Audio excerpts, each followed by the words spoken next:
Hello everyone, welcome back to part 3 of today's sessions. We're reading Juz 10, chapter 10 for the 10th day of Ramadan. We're starting part 3 from page 188, Surat al-Tawbah, the 9th surah, and starting from ayah number 7, inshallah. Bismillahirrahmanirrahim. How can there be a league before Allah and His Apostle with the pagans except those with whom you made a treaty near the sacred mosque? As long as these stand true to you, stand you true to them. For Allah does love the righteous. How can there be such a league, seeing that if they get an advantage over you, they respect not in you the ties either of kinship or of covenant? With fair words from their mouths they entice you, but their hearts are averse from you, and most of them are rebellious and wicked. The signs of Allah have they sold for a miserable price, and many have they hindered from His way. Evil indeed are the deeds they have done. In a believer they respect not the ties either of kinship or of covenant. It is they who have transgressed all bounds. But even so, if they repent, establish regular prayers, and practice regular charity, they are your brethren in faith. Thus do we explain the signs in detail for those who understand. But if they violate their oaths after their covenant, and taunt you for your faith, fight you, the chiefs of the unfaithful. For their oaths are nothing to them, and thus they may be restrained. Will you not fight people who violated their oaths, plotted to expel the apostle, and took the aggressive by being the first to assault you? Do you fear them? No, it is Allah whom you should more justly fear if you believe. Page 189, ayah 14. Fight them, and Allah will punish them by your hands, cover them with shame, help you to victory over them, and heal the breasts of the believers, and still the indignation of their hearts. For Allah will turn in mercy to whom He will, and Allah is all-knowing and all-wise. Or do you think you shall be abandoned, as though Allah did not know those among you who strive with the might and main, and take none for friends as protectors except Allah, His Apostle, and the community of believers? That was a question. That was a long question. Okay. But Allah is well acquainted with all that you do. It is not for such as join gods with Allah to visit or maintain the mosques of Allah while they witness against their own souls to infidelity. The works of such bear no fruit. In fire shall they dwell.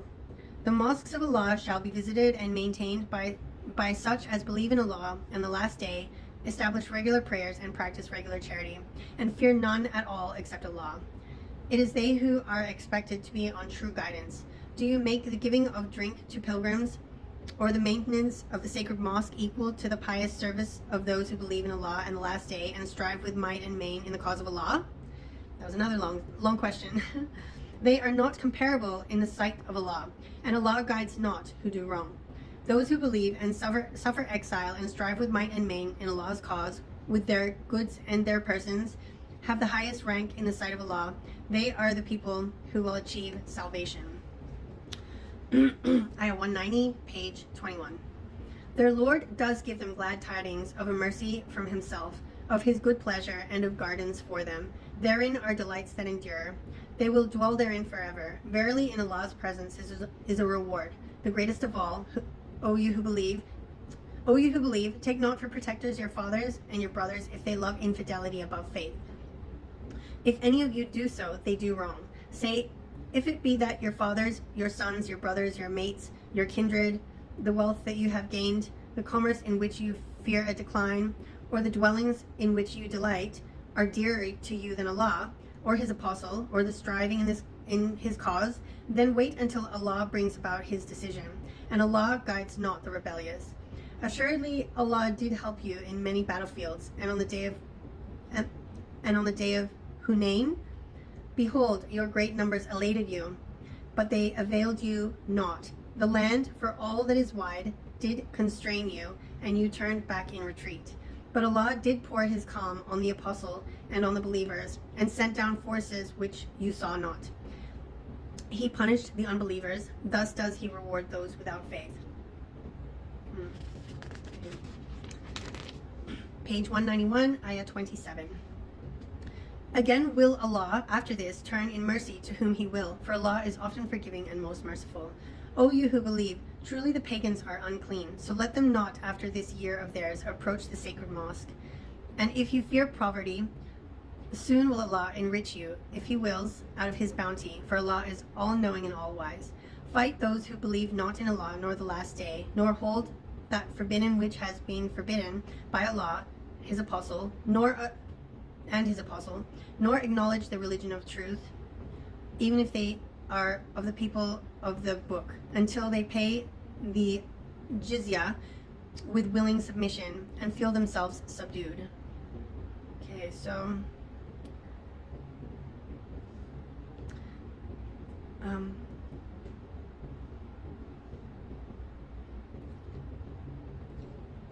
sorry, I'm just okay. Yeah, okay. Ayah 30. The Jews call Azair a son of Allah, and the Christians call Christ the son of Allah. That is a saying from their mouth. In this they but imitate what the unbelievers of old used to say. Allah's curse be on them, how they are deluded away from the truth. They take their priests and their anchorites to be their Lord in derogation of Allah, and they take as their Lord Christ the son of Mary. Yet they were commanded to worship but one God. There is no God but He. Praise and glory to Him. Far is He from having the partners they associate with Him. Page 192, Ayah 32. Fain would they extinguish Allah's light with their mouths, but Allah will not allow but that His light should be perfected, even though the unbelievers may detest it. It is He who has sent His apostle with guidance and the religion of truth to proclaim it over all religion, even though the pagans may detest it. O you who believe, there are indeed many among the priests and anchorites who in falsehood devour the substance of men and hinder them from the way of Allah. And there are those who bury gold and silver and spend it not in the way of Allah. Announce unto them a most grievous penalty. On the day when heat will be produced out of that wealth in the fire of hell, and with it will be branded their foreheads, their flanks, and their backs. This is the treasure which you buried for yourselves. Taste you then the treasures you buried. Ouch. The number of months in the sight of Allah is 12 in a year, so ordained by Him the day He created the heavens and the earth, of them 4 are sacred. That is the straight usage. So wrong not yourselves therein, and fight the pagans altogether, as they fight you altogether. But know that Allah is with those who restrain themselves. So don't fight the pagans for no reason. If they want to live peacefully next door to you, let them live. But if they fight you because of your religion, fight them in the name of Allah. In the name of your religion. Okay, page 193, Ayah 37.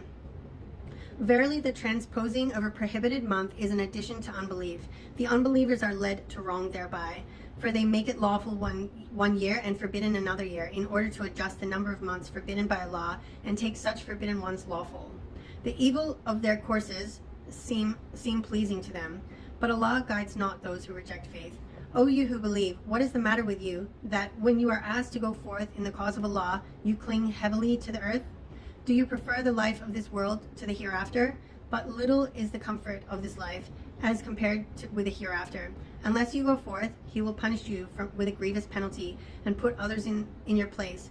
But him you would not harm in the least, for Allah has power over all things. If you help not your leader, it is no matter, for Allah did indeed help him. When the unbelievers drove him out, he had no more than one companion. They too were in the cave, and he said to his companion, "Have no fear, for Allah is with us." Then Allah sent down His peace upon them, and strengthened them with forces which He saw not, and humbled to the depths the word of the unbelievers. But the word of Allah is exalted to the heights, for Allah is exalted in might and wise. Page 194, Ayah 41. Go you forth, whether equipped lightly or heavily, and strive and struggle with your goods and your persons in the cause of Allah. That is best for you, if you but knew.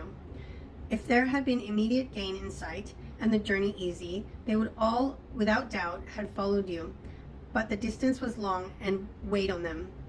They would indeed swear by Allah, if we only could, we should certainly have come out with you. They would destroy their own souls, for Allah does know that they are certainly lying. Allah give you grace. Why did you grant them exemption until those who told the truth were seen by you in a clear light, and you had proved the liars? Those who believe in Allah and the last day ask you for no exemption from fighting with their goods and persons. And Allah knows well those who do their duty. Only those ask you for exemption who believe not in Allah and the last day, and whose hearts are in doubt, so that they are tossed in their doubts to and fro. If they had intended to come out, they would certainly have made some preparation thereafter, but Allah was averse to their being sent forth. So He made them lag behind, and they were told, "Sit you among those who sit inactive." If they had come out with you, they would not have added to your strength, but only made for disorder, hurrying to and fro in your midst, and sowing sedition among you. And there would have been some among you who would have listened to them. But Allah knows well those who do wrong. I'll read one more page. Page number 195, ayah 48. Indeed, they had plotted sedition before and upset matters for you until the truth arrived and the decree of Allah became manifest, much to their disgust. Among them is many a man who says, "Grant me exemption and draw me not into trial." Have they not fallen into trial already? And indeed, hell surrounds the unbelievers on all sides.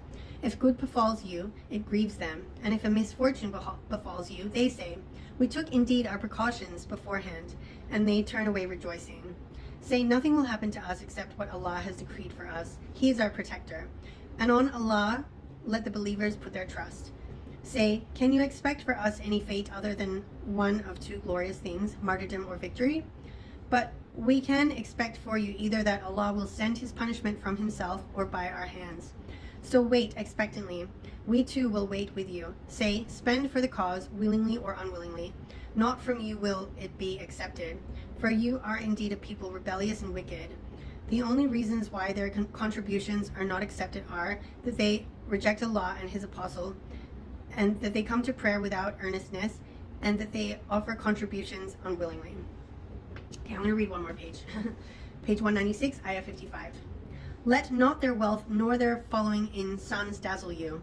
In reality, Allah's plan is to punish them with these things in this life, and that their souls may perish in their very denial of Allah. They swear by Allah that they are indeed of you, but they are not of you. Yet they are afraid to appear in their true colors. If they could find a place to flee to, or caves, or a place of concealment, they would turn straight away thereto, with an obstinate rush. And among them are men who slander you in the matter of the distribution of the alms. If they are given part thereof, they are pleased. But if not, behold, they are indignant.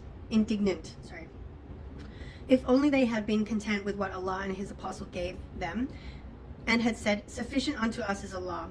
Allah and His apostle will soon give us of His bounty. To Allah do we turn our hopes." That would have been the right course. Alms are for the poor and the needy, and those employed to administer the funds for those whose hearts have been recently reconciled to truth, for those in bondage and in debt, in the cause of Allah, and for the wayfarer, the traveler. Thus is it ordained by Allah. And Allah is full of knowledge and wisdom. Among them are men who molest the Prophet and say, "He is all ear."